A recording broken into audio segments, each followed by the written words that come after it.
Hello guys, welcome to my YouTube channel Cam Info. Now पिछले video में आपको हमने मैक्रोस्कोपिक लेवल तक जो क्लासिफिकेशन था उसके बारे में बताया था, मैटर्स के बारे में। अब नया वीडियो, इसमें हम बात करेंगे मैटर्स की प्रॉपर्टीज़ के बारे में। तो इसमें कई छोटे छोटे टॉपिक्स हैं। अब हम छोटे छोटे टॉपिक्स के बारे में अपना डिस्कशन करेंगे। तो यहाँ पर हम बात करते हैं प्रॉपर्टीज़ ऑफ मैटर। ओके, तो how many types of properties of matters are, कितने टाइप्स की प्रॉपर्टीज़ होती है। ये वो प्रॉपर्टीज़ नहीं है कि भैया मेरी यहाँ पर प्रॉपर्टी है, वहाँ प्रॉपर्टी, वो प्रॉपर्टी, ऐसी कोई प्रॉपर्टीज़ नहीं है। ये मेनली इनकी जो स्टेट्स हैं, इनके जो कैरेक्टर्स हैं, उनके बारे में यहाँ पर बातचीत हो रही है। तो जो properties of matter mainly divided into two parts. First one is physical properties.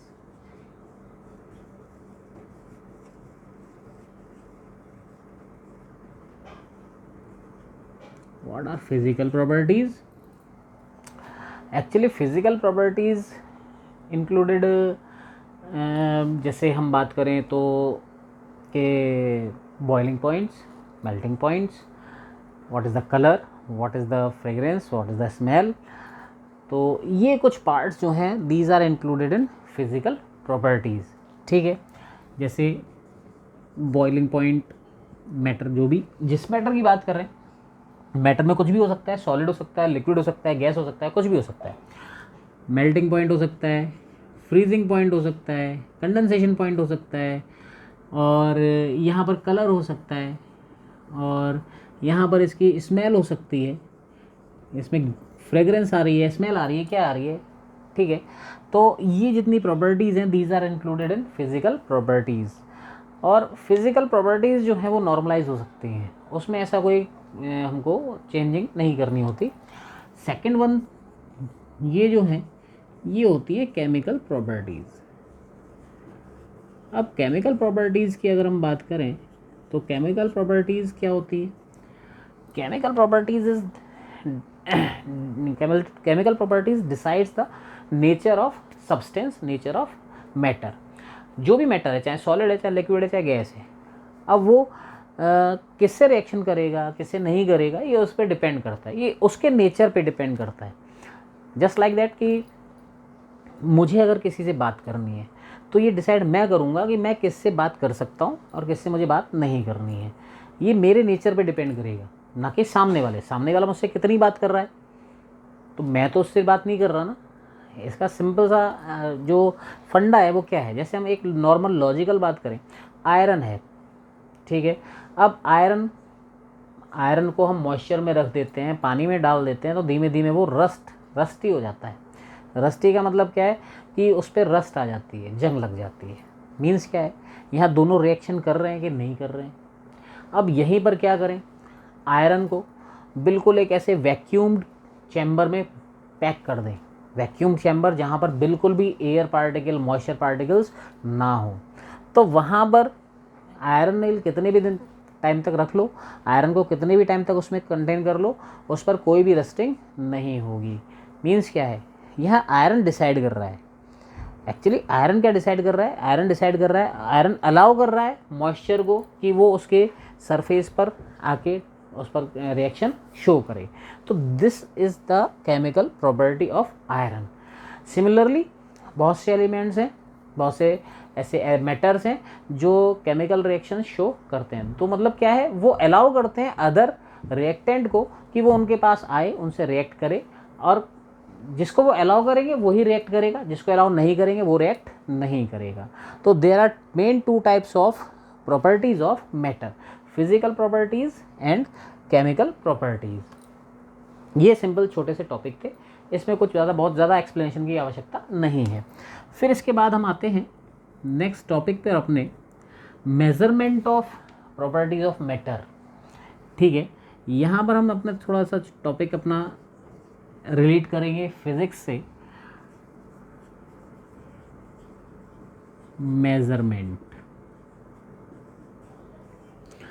Measurement of properties हम मेज़र कैसे करते हैं, मेज़रमेंट का मीनिंग क्या होता है। क्या मतलब है मेज़रमेंट? अरे सीधा सा यार, मेज़रमेंट मतलब मेज़र करना। एक नॉर्मली आप अपने आप से क्वेश्चन करो, what is the definition of measurement? Actually वो हमको भी नहीं आती। आप खुद सोचो मेज़रमेंट किसे कहते हैं? तो एक हमारा वर्ड निकलता है, अरे यार मेज़र करना मेज़रमेंट है। हिंदी में बोलो तो अरे नापना, नापने को मेज़रमेंट कहते हैं। वो तो हम लोग वर्ड पजल खेल रहे हैं भाई, मेज़रमेंट का हिंदी मीनिंग नापना, मापन, तो वो मेज़रमेंट हो गया। और मेन बात क्या है कि डेफिनेशन क्या है मेज़रमेंट की? Actually measurement require two qualities, two properties, two main base. What base? अब इसको हम सीधे डेफिनेशन से नहीं समझते हैं, इसको हम एग्जाम्पल से समझते हैं। आप बाज़ार जाते हो, बाज़ार कुछ भी लेने जाते हो, जैसे आपके घर वालों ने बोला कि बेटा जाओ आप कुछ लेके आओ, आप आलू लेके आओ, मतलब कुछ भी लेके आओ। अब जैसे आप बाज़ार गए, आपने उससे पूछा भाई क्या चाहिए? आलू चाहिए, ठीक है। आप पहले क्या करोगे? आपका पहला क्वेश्चन क्या होगा? अपने आप इस चीज़ को आप एज्यूम करो, आपका पहला क्वेश्चन क्या होगा? भैया आलू कैसे दिए, मतलब रेट क्या है उसका? आप उसका रेट कंफर्म करोगे। वो लगा भैया 20 रुपये। अब आप अपने आप सोच, मतलब उसको पता है कि आप कैलकुलेट कर लोगे कि मैं 20 रुपये बोल रहा हूँ, तो आप अपने आप एज्यूम कर लोगे कि 20 रुपये का कितना आलू आएगा। उसने बोला तो नहीं कि 20 रुपये में कितना, उसने बोला 20 रुपये, आप भी समझ गए। अब आपका रिस्पॉन्स क्या होगा? अब आपका रिस्पॉन्स होगा कि घर में से जो हमको भेजा था कि कितना आलू लेके आना है। अब आप ध्यान करोगे, अरे 1 किलो बोला, 2 किलो बोला। अब देखो बात यहाँ पर आ गई, क्या आ गई कि आपसे बोला क्या गया कि भाई 2 kgs ऑफ पोटैटोज, यही तो बोला। आप क्या बोलोगे भाई? एक कन्वर्सेशन सीधा सा जो आपके बीच में, आपके और सब्जी वाले के बीच में हुआ, क्या? हाँ भैया क्या भाव दिया आलू? 20 रुपये साहब, 2 किलो कर दे। इतना ही हुआ। आप उसकी बात आपने समझ ली, आपकी बात उसने समझ ली। बात ये नहीं है। अब आप वहाँ जाकर बोलते भैया ऐसा कर 2 किलोमीटर आलू दे दे। अब क्या मतलब है भाई, 2 किलोमीटर आलू क्या होता है? यही चीज़ है। अब आपसे पूछा जाए भाई आप अपने घर से स्कूल जा रहे हो, ठीक है भाई, आपके घर से स्कूल कितना है, कितनी दूर है आपका स्कूल आपके घर से? 5 लीटर होगा। भाई ये क्या बात हुई, 5 लीटर? भाई तो ये डिस्टेंस होगा क्या? ये समझने वाली बात है। बात ये है कि हम ये चीज़ तो सही कर रहे हैं, पर ये चीज़ जो इसके साथ इंक्लूड कर रहे हैं ये गलत है। मतलब यही चीज़ मेज़रमेंट है कि सही चीज़ को सही तरीके से मेज़र करना। और मेज़रमेंट के लिए 2 रिक्वायरमेंट है, और वो 2 रिक्वायरमेंट बिल्कुल सही होनी चाहिए, तभी हम मेज़र सही तरीके से कर पाएंगे। अब जैसे पोटैटोज़ जो हम ले रहे हैं वो किलोमीटर की जगह किस में लेंगे? केजीज़ में। और जो 5 लीटर हम जो कह रहे हैं उसको क्या बोलेंगे? 5 किलोमीटर। और सपोज़ कितना भी हो आपका, वो आपका मैटर है। मैं आपको एक चीज़ बता रहा हूँ कि मेज़रमेंट के लिए 2 बातें रिक्वायर्ड है, 2 कंडीशंस रिक्वायर्ड है। First one is numerical value. बिना न्यूमेरिक वैल्यू के हम कोई भी मेज़रमेंट कंप्लीट नहीं कर सकते। And second one is unit. Numeric value plus unit, numeric value plus unit of the quantity. These both makes measurement। ये दोनों मिलकर क्या बनाते हैं? मेजरमेंट बनाते हैं। इन दोनों के बिना मेजरमेंट नहीं हो सकता। Measurement needs 2 main base, 2 main qualities, 2 main conditions. कौन सी conditions? Numeric value plus unit. इन दोनों के बिना आप आलू वाले के पास जाओ, हाँ भाई आलू दे दे, आलू दे भाई, वो पूछेगा भाई क्या कितने देने हैं, कैसे देने हैं? अब वहाँ पर किलो दे दे। अब किलो कितने किलो दे दे, या 5 दे दे? अब बात दोनों ही क्लियर नहीं है। या तो 5 आलू मांग रहे हो, या एक मतलब किलो आलू मांग रहे हो। कितने किलो मांग रहे हो वो उसको कंसिडर नहीं है। अब वो तो अपने हिसाब से 50 किलो उठा कर दे देगा, आप ले लोगे क्या। तो बात केवल इतनी सी है, मेज़रमेंट करना है तो दो चीज़ें पता होनी चाहिए, कौन कौन सी, न्यूमेरिक वैल्यू प्लस यूनिट। इसके बिना कोई भी मेज़रमेंट कंप्लीट नहीं है। हम छोटे से छोटा जो मेज़रमेंट करें, बड़े से बड़ा मेज़रमेंट करें, जैसे स्पीड ऑफ लाइट,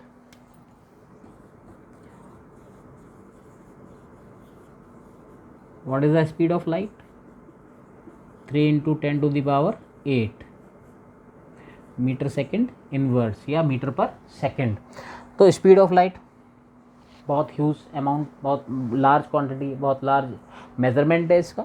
ऐसी माइन्यूट मेज़रमेंट होते हैं, what is the approximate radius of atom, approx radius कितनी होती है ऑलमोस्ट एटम की जो रेडियस होती है वो ऑलमोस्ट होती है 10⁻⁵ -10 मीटर्स।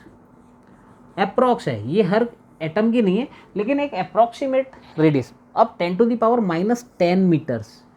अब देखो बात यहाँ पर यही है कि नॉर्मल जो हम मेज़रमेंट करते हैं, नॉर्मल मेज़रमेंट जो है हम नॉर्मल यूनिट्स में कर लेते हैं। जैसे हम डेली लाइफ के जो यूजेस वाले जो हमारे सामान हैं उनको हम नॉर्मल यूनिट्स में मेज़र कर सकते हैं, लेकिन बहुत सी चीज़ें ऐसी हैं जो माइन्यूट होती हैं और बहुत सी चीज़ें ऐसी हैं जो बहुत लार्ज स्केल पर होती हैं। तो उनका मेज़रमेंट के लिए हमको इनको 10 टू दी पावर्स में कन्वर्ट करना होता है। ठीक है, अब ये सारा प्रोसीजर आप फिज़िक्स में सीखते हैं। यहाँ पर हम केवल बात कर रहे हैं कि मेज़रमेंट करते कैसे हैं। ठीक है, मेज़रमेंट के लिए दो चीज़ें रिक्वायरमेंट है, दो कंडीशन रिक्वायर्ड है, कौन कौन सी, न्यूमेरिक वैल्यू प्लस यूनिट। अब यहाँ पर अगर देखें स्पीड ऑफ लाइट हमने यहाँ पर मेज़र करी है, तो वो किस में मेज़र करी है, मीटर पर सेकेंड में। तो एक तो यूनिट हो गई इसकी ये मीटर पर सेकेंड, और 3 × 10⁸ क्या हो गया, ये हो गई इसकी न्यूमेरिक वैल्यू। आप कोई भी चीज़, आप बाज़ार से कोई भी पैकेज अगर सामान लाते हो, आप कुरकुरे लेके आए, 10 रुपये का कुरकुरे लेके आए, उसके पैकेट पर उसकी जो है जो अमाउंट है, जो उसमें वेट है वो लिखा रहता है। जैसे यहाँ पर देखो आप कि कुरकुरे आप लेके आए 10 रुपये का लेके आए, उसमें 20 ग्राम 10 ग्राम जो भी है वो लिखा रहेगा। तो वहाँ पर भी दो चीज़ें हैं, क्या है, एक तो न्यूमेरिक वैल्यू और यूनिट। ये नॉर्मल एग्जांपल्स हैं जो किसको शो करते हैं, मेज़रमेंट को शो करते हैं। अब बात आती है मेज़रमेंट से आगे की, कि मेज़रमेंट के कितने हम टाइप से मेज़र कर सकते हैं। अब मेज़रमेंट की जो सिस्टम्स हैं वो अलग अलग जगह पर अलग अलग सिस्टम्स होते हैं। जैसे पुराने सिस्टम्स जो हैं उसमें मेनली 3 क्वांटिटीज़ को इंक्लूड किया जाता है। अब मेज़रमेंट को अगर हम आगे जो कंसीडर करते हैं तो कैसे करते हैं उसको देखते हैं। यहाँ से इसको साफ करते हैं।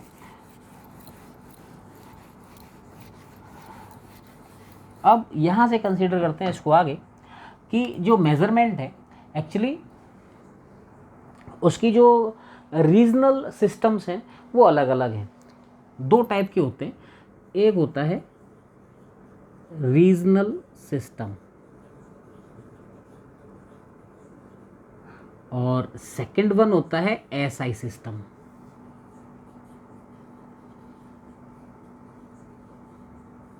अब ये बात क्या गई, अरे सर आपने यहाँ तो रीजनल सिस्टम लिख दिया, वो तो यहाँ लिख दिया, और यहाँ क्यों लिख रहे हो, उसको यहीं लिख देते नीचे। और थोड़ा सा डिफरेंस आता है, वो समझेंगे कैसे। रीजनल सिस्टम की बात करें तो रीजनल सिस्टम में अलग अलग सिस्टम्स होते हैं, उसमें मेन 3 क्वांटिटीज़ होती हैं। कौन कौन सी क्वांटिटीज़ होती हैं, एक होती है लेंथ, एक होती है मास वेट,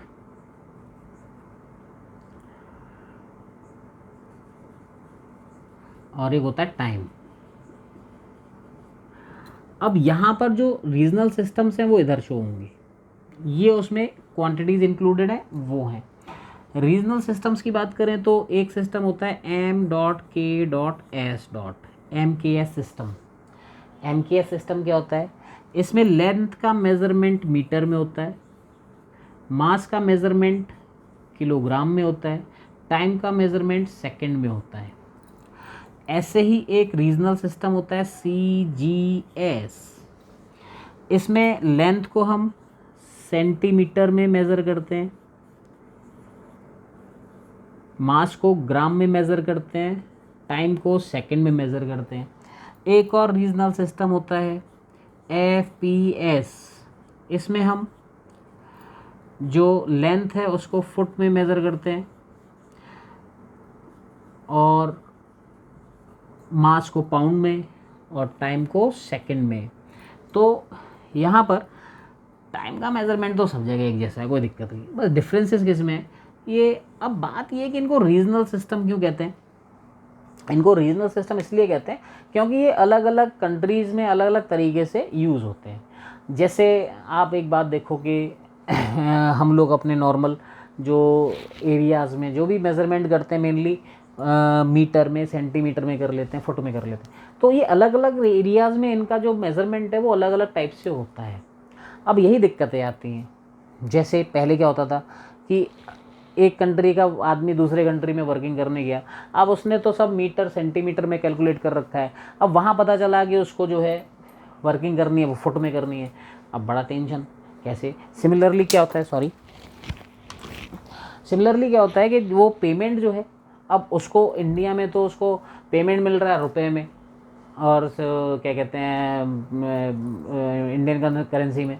अब वो बाहर जाता है तो वहाँ उसको फिर डॉलर में, दिनार में, अलग अलग जो उनके जिस देश में जाएगा वहाँ, अब वहाँ कन्फ्यूज़न यही चीज़ें हैं। तो इसीलिए क्या किया गया कि सबका एक सिस्टम सिंगल कर दिया गया और उसको नाम दे दिया गया SI system. Actually SI system is considerably known as international system of measurement. इसको SI सिस्टम बोल दिया जाता है। अब इस सिस्टम में ये 3 क्वांटिटीज़ को इंक्लूड किया ही गया है, उन 3 के साथ कुछ और क्वांटिटीज़ को इंक्लूड करा है। टोटल यहाँ पर 7 क्वांटिटीज़ है। तो यहाँ पर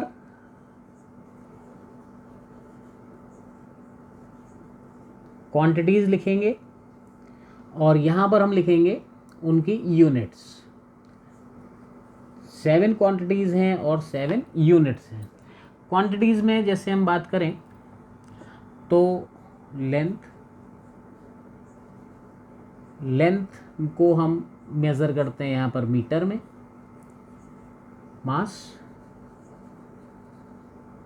मास को किलोग्राम में, यहाँ भी वो किलोग्राम में मेज़र होगा। टाइम को सेकंड में और टेम्परेचर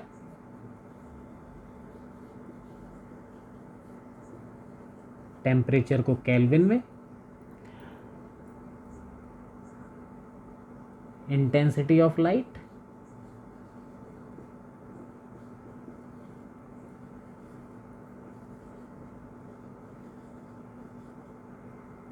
ये कैंडला में,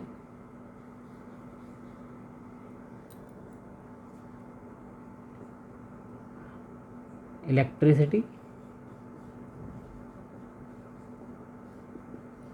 इसको एम्पियर में, first, second, third, fourth, fifth, sixth and amount of substance,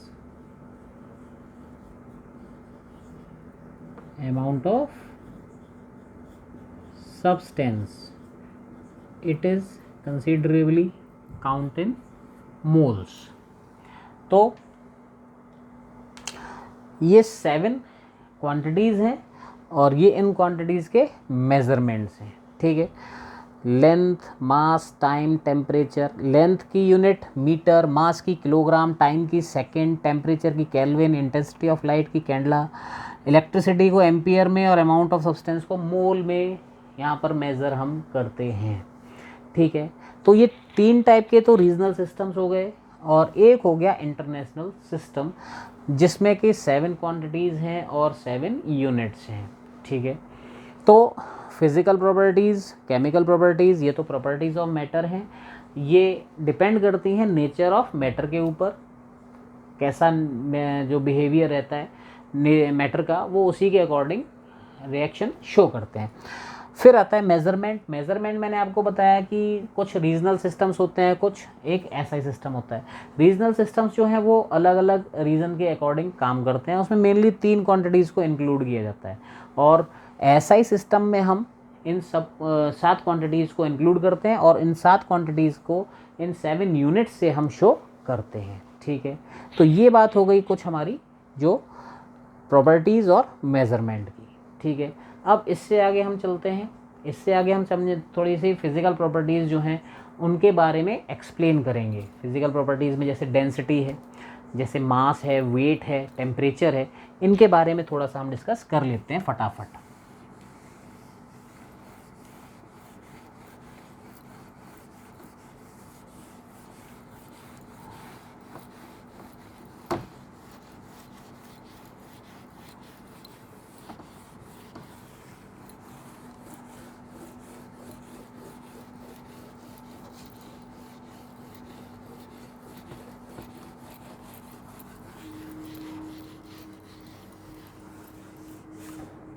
तो यहाँ पर अब बात करते हैं कि जो कुछ प्रॉपर्टीज़ हैं उनको हम यहाँ एक्सप्लेन करेंगे। जैसे density, density is a physical property of matter. What is the meaning of density? Actually density क्या होता है? डेफिनेशन अगर हम देखें तो part of substance in a fix volume, mass of a substance in a unit volume. किसी भी substance का किसी यूनिट वॉल्यूम में जो मास है, that is considerably known as density. Density represented by letter D, इसको स्मॉल डी से represent करते हैं। और डेंसिटी इक्वल टू फॉर्मूला अगर हम बनाए तो हमको अगर यहाँ एक फंडा समझ लेना है कि हमको डेफिनेशन याद करनी है तो फॉर्मूला बनाना आना चाहिए, और अगर डेफिनेशन याद रखनी है तो फॉर्मूला याद होना चाहिए। मतलब क्या है? फॉर्मूला याद है तो उससे हम डेफिनेशन क्रिएट कर सकते हैं, फॉर्मूला नहीं याद है तो फिर क्या करो भैया कि डेफिनेशन याद करो, उससे फॉर्मूला बनाओ। इजी क्या लग रहा है वो आप पर डिपेंड करता है। मतलब क्या? डेंसिटी इक्वल टू क्या होता है? मास अपॉन वॉल्यूम। तो मास को m से और वॉल्यूम को v से रिप्रेजेंट करते हैं। Density equal to mass upon volume. तो यहां से अगर हम डेफिनेशन बनाएं, mass of a substance in unit volume, mass of a substance in unit volume is known as density. इतनी सी बात है, ये डेंसिटी की डेफिनेशन है। अब बात क्या है यार, डेफिनेशन तो रट लो, फार्मूला रट लो, यूनिट भी निकाल लेंगे यार। यूनिट क्या होगी इसकी? Unit of density, unit of density ये मास की डेंसिटी, मास की यूनिट क्या होती है? किलोग्राम। वॉल्यूम की मीटर क्यूब, तो ये यूनिट आ गई केजी पर मीटर क्यूब।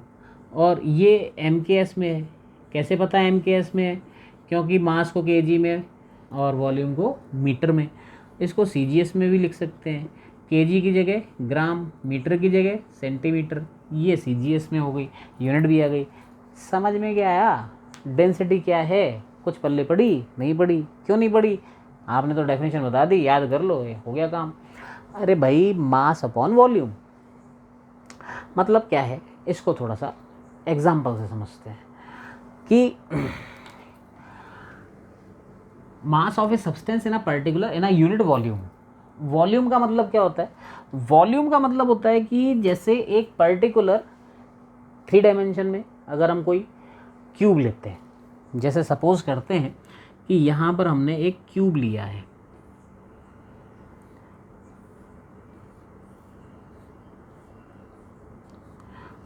ठीक है। अब ये क्यूब जो है, इसकी हर साइड जो है 1 सेंटीमीटर है, लेंथ, ब्रेथ, हाइट। तो वॉल्यूम ऑफ क्यूब क्या हो जाएगा? यूनिट हो जाएगा, 1 सेंटीमीटर क्यूब हो गया।